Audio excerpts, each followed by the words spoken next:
And welcome to a bonus episode of the Horizon Roundtable. I am Bob McDonald, and you can find me on Twitter at Bob McDonald, and you can find the podcast on Twitter as well at Horizon RT. And I wanted to do this bonus episode mostly because we've got the ever immortal Horizon Boy coming on next week, and we definitely don't want to take away from that conversation. You definitely don't want to miss this, and while you're at it, obviously you want to take a listen to last week's episode with Todd Buckingham at Major_Mid. Did an outstanding job with the Horizon League fan engagement rankings, but obviously this is not why we're doing, or specifically why I am doing a bonus episode. I guess none of us should really be surprised by this this news. I think the only surprise we should have is how it didn't come out any sooner. To nobody's surprise, Dennis Felton, the deposed head coach at Cleveland State, has obviously filed a breach of contract and wrongful termination lawsuit. Definitely breach of contract. The funny thing, of course, it was actually filed in October. It's literally been sitting in public record with on the Ohio court dockets for 4 months now. And yet I found it. Since I found it, I get dibs. I get to talk about it. Of course I do. I mean, let's be honest here. It's if you're a coach who's been fired from your job, and this is not the first rodeo for Cleveland State. It's not the first time they've fired a coach, and the coach has turned around and sued them. Not a really surprise. I guess my only disappointment is the fact that it is me who's talking about this and literally nobody else in Cleveland, which basically kind of reinforces my indictment that Cleveland media, by and large, do not care about Cleveland State. Although I must say, this is a lawsuit. Cleveland.com, who loves writing crap about Cleveland State, stupid things, I'm surprised they weren't all over this. I mean, like I said, it's in public record. The response to the response to the lawsuit was written by Ohio's Attorney General's office, statewide office, as it should be, because obviously it's Cleveland State is a state institution. But that aside, naturally, it gets into kind of the details of the days leading up to Dennis Felton's firing. Apparently, most of it we already knew already. He was on a recruiting trip. Scott Garrett pulled him off the road. He basically decided, and they had a conversation, and obviously didn't go well for Dennis Felton because he got fired. For months, of course. 4 months. We've been just wondering because the termination was kind of the culmination of a lot of stupid crap that happened over last summer with Cleveland State. And this is actually the other reason I wanted to have this bonus episode, because I don't want to take away what Cleveland State has done to this point, which is nothing short of a freaking miracle. But the funny thing, I mean, the allegations here are actually pretty just amazing to me. And they're all based on the lawsuit. Basically details some of the things that are in the termination letter.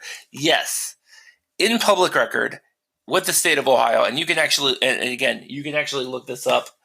You can actually look this up yourself. I'm not kidding. I posted it up on my personal Twitter account, so it does exist on my Twitter account at Bob McDonald. all the pertinent details are there. It's absolutely hilarious. I mean, it would be more hilarious if Cleveland State wasn't getting sued, of course. But yeah, if you want to go to the state of Ohio, court records, all the information is under case number 2019-01006JD. Dennis Felton versus Cleveland State University. It's all there, plain as day. I'm not telling tales out of school. These are the salient facts of the case. So obviously he's suing for breach of contract. He wants his freaking money.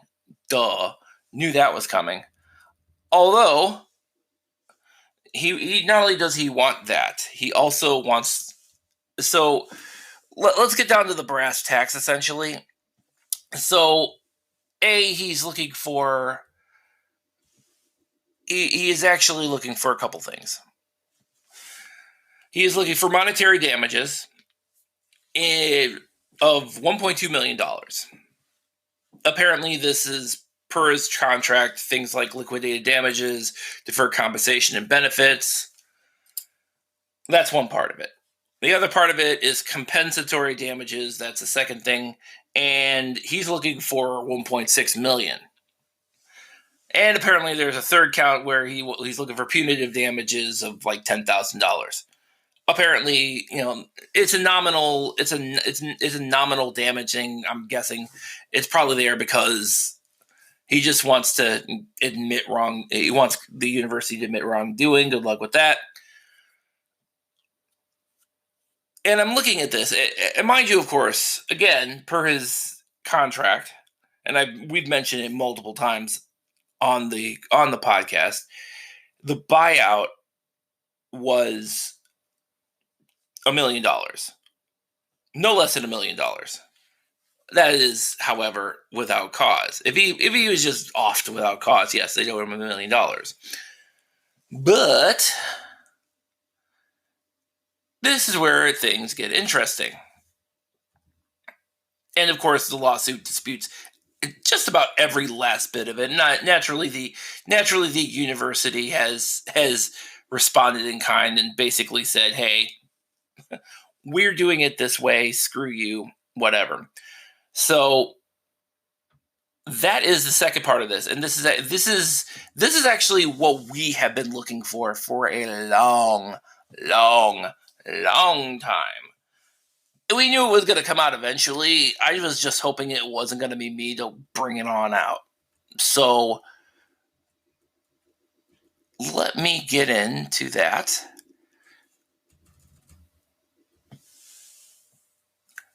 And let's get started. So, on July 12th, 2019,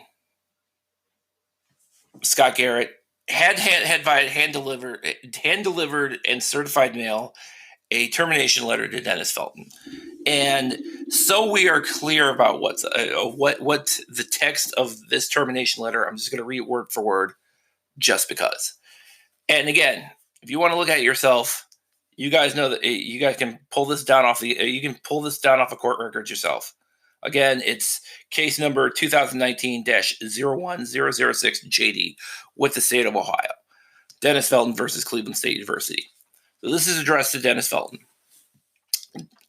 And this is, I'll get into the commentary at the end of this. Dear Coach Felton, as you know, we have had several conversations over the last month regarding the status of the men's basketball team, which you have recently described as being, quote, in crisis, unquote. I agree.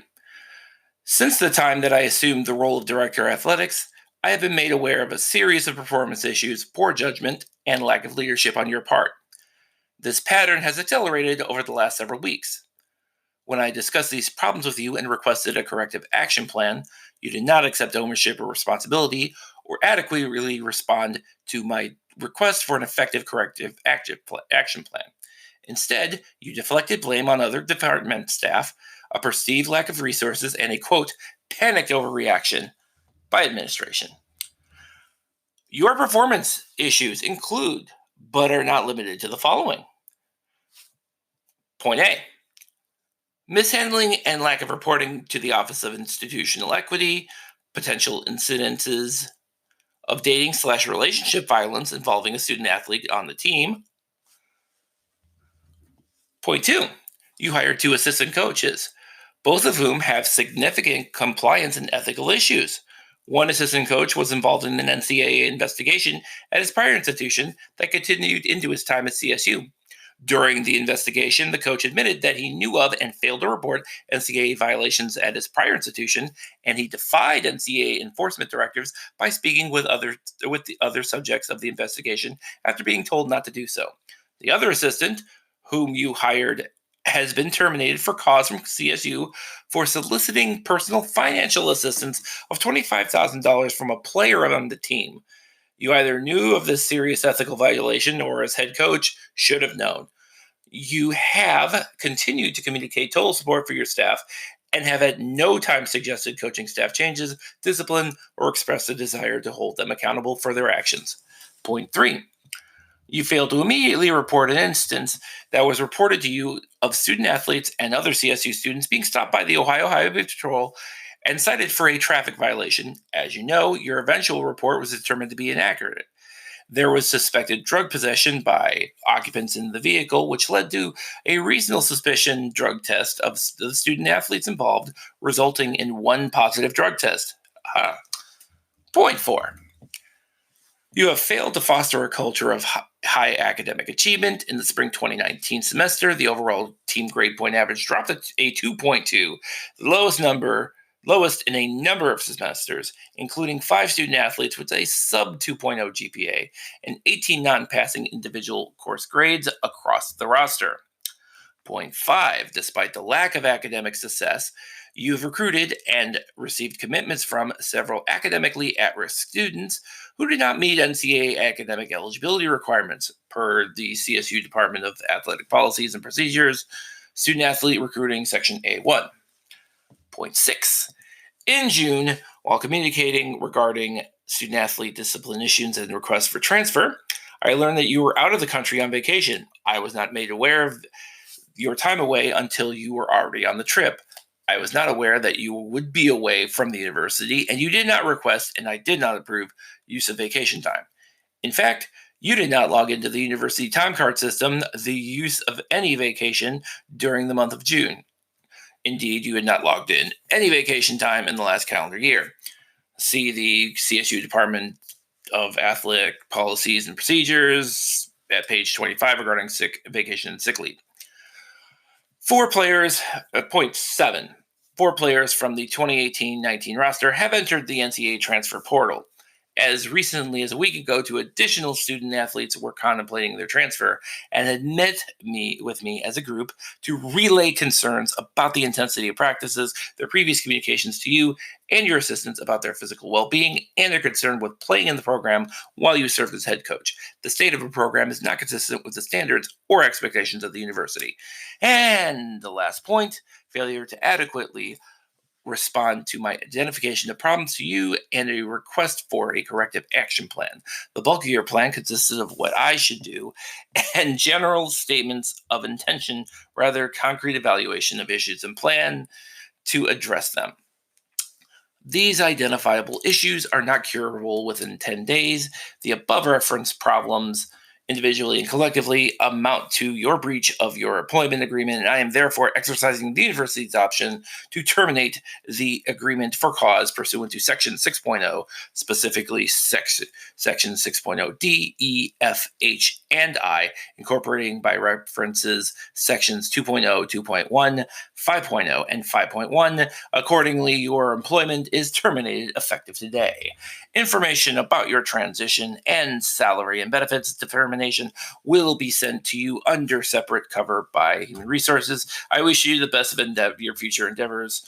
Sincerely, Scott Garrett, Director of Athletics. So that was quite a mouthful.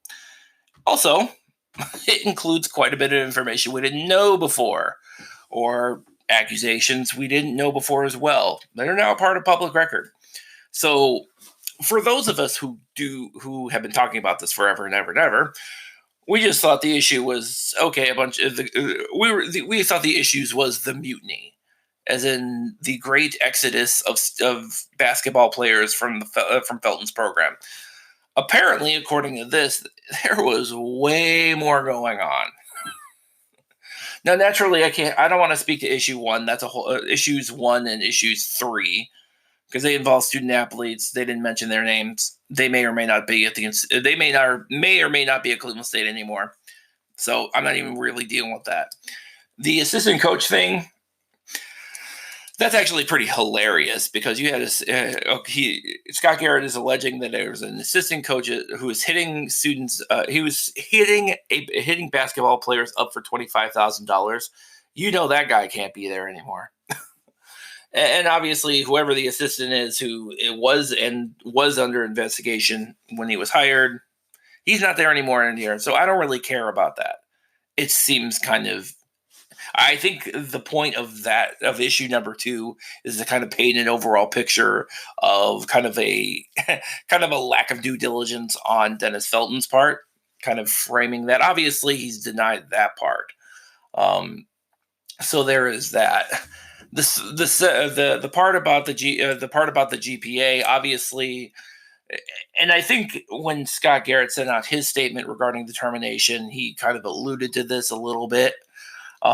Dennis Felton, for his part, in response to this, the academic achievement part of it, in response to that, apparently threw athletics as a whole under the bus, saying that there were no academic tutors and anything like that, which I find very, very, very hard to believe.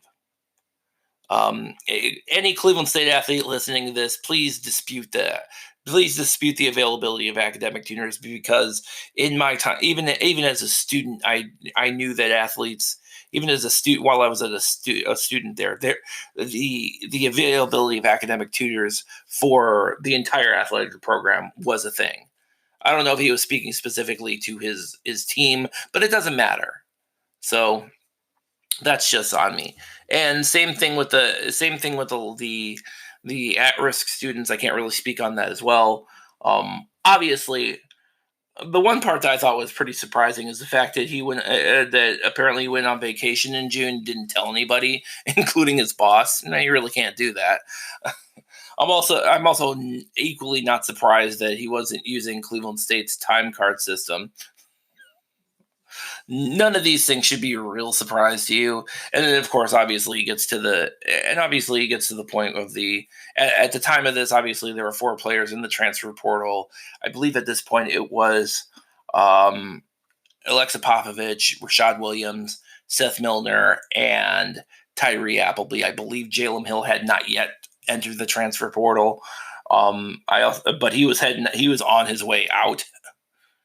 In fact, I believe he was on his way out at that point in time. Obviously, he came back, but the other 2, there were additional concerns. I think the other 2 students, that we know that at additional certain points in time, both Spider Johnson and Debaji Walker and Steph Kenich all entered the transfer portal. Whether they were the 2 additional students who were talked to Scott Garrett about their potential transfer it's a matter of, that's between them and the university. I don't know what to tell you on that one. So when you listen to this, all of this stuff, you're just thinking, my God, how did this go on for so long? Well, let's understand a couple of things. First of all, for approximately about 3 months, and probably for the end of 2018 and probably for the end of 2018 as well. Let's be honest, we're not really we shouldn't be surprised that somebody was asleep at the switch. Mike Thomas was gone. I'm sure he spent most this, and let us never forget that this whole entire mess is his freaking fault. And so he was asleep. So the month of November, the month of December was probably where he was wrapping everything up. The month of January, it was basically a hodgepodge of acting athletic directors who, by the way, have been proven to be asleep at the switch, not because of the basketball program, but with the issues with the with the swim team, of which 2 associate athletic directors had to resign for that. So obviously, somebody thought they could get away with something here. Guess who it was? So yeah, so there was to me, in my assessment, there was probably about a 3-month vacuum of power. Harlan Sands brought in a senior advisor, but he was there to basically guide the process and kind of cut down on whatever you could cut down. And he did that, and there's really no dispute of that. So, as far as the lawsuit itself is concerned, it's obviously going to rage on. As a point of reference, if I can give you any point of reference, I'll give you the point of reference of the fact that Cleveland State's been sued before for this type of matter. In the case of Mike Garland, all Mike Garland did was lose games, and he got fired. And he ended up losing that suit as well. There's a laundry list of issues here, and we're gonna theoretically. I want to say we're gonna hear more about this, but you didn't. Again, this has been in public record for 4 months, and you're just now hearing about this. So, good luck, I guess. We'll probably talk about it because that's what we do. Probably not next month because we'll be talking about Horizon League teams and in the various tournaments, as we should be, because that's what we do. So anyway, I thought I'd kind of I really just kind of wanted to break this, kind of bring this up because nobody else is. So, and I had to get it off my chest because it's just the whole situation is just bizarre and aggravating. And and considering what has happened after that point, it's really a disservice to the group the staff that's in right now, who has basically pretty much taken all of the narratives from the end of the 18-19 season and basically said, you guys are absolutely full of it, all of you. They're young. No, you won 9 games. This team was put together in August. They won 10. Next year is going to be better. Dennis Felton basically told Scott Garrett that the team was in crisis. Seriously, who says that when you're? Oh my God, who says that when everybody thinks you're going to be better? And by the way, I did not. So I'll be accepting apologies all day. And with that, I'm going to go ahead and close out this bonus episode. Again, tune in next week. We're gonna have Horizon Boy, and you can obviously listen to this and our regular episodes of the Horizon Roundtable at horizonroundtable.com and where you can find podcasts or your Amazon or Google devices. So thank you for listening, and we'll talk to you next week.